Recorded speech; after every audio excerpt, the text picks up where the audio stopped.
Pour répondre à la problématique, comment faire pour utiliser l'eau afin de réduire la consommation énergétique d'une maison, nous sommes d'abord allés dans un magasin de bricolage pour en savoir un peu plus. Là-bas, nous avons appris qu'il fallait d'abord protéger tous les côtés de la maison avec des matériaux isolants, puis chauffer à l'aide de systèmes performants et ensuite renouveler l'air à l'aide d'une ventilation mécanique contrôlée à double flux. De retour au collège, nous avons commencé par essayer de comparer le pouvoir isolant de l'eau avec celui de la laine de verre en créant des échantillons test.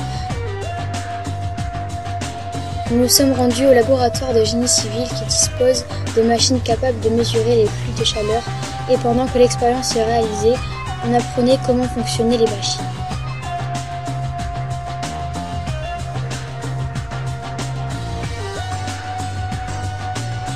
L'eau n'étant pas un bon isolant, nous avons décidé de fabriquer un système capable de récupérer la chaleur du soleil avec de l'eau.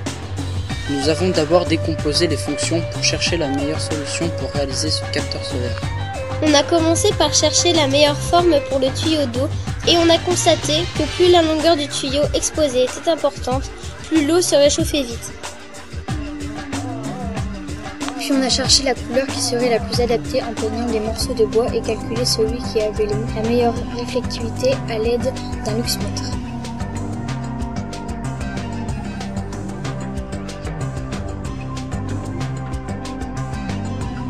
Ensuite, on a cherché s'il était utile de créer une boîte pour contenir le tuyau pour l'isoler de l'extérieur.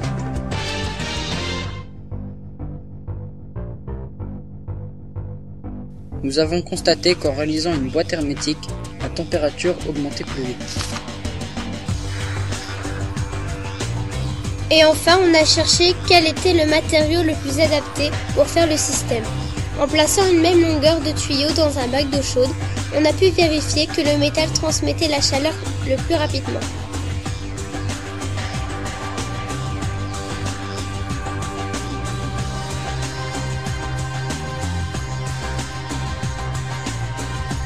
Alors une fois que nous avons tout identifié, nous avons réalisé une boîte isolante en polystyrène. Au fond de la boîte, nous avons placé un film miroir pour renvoyer la lumière qui était passée à côté du tuyau.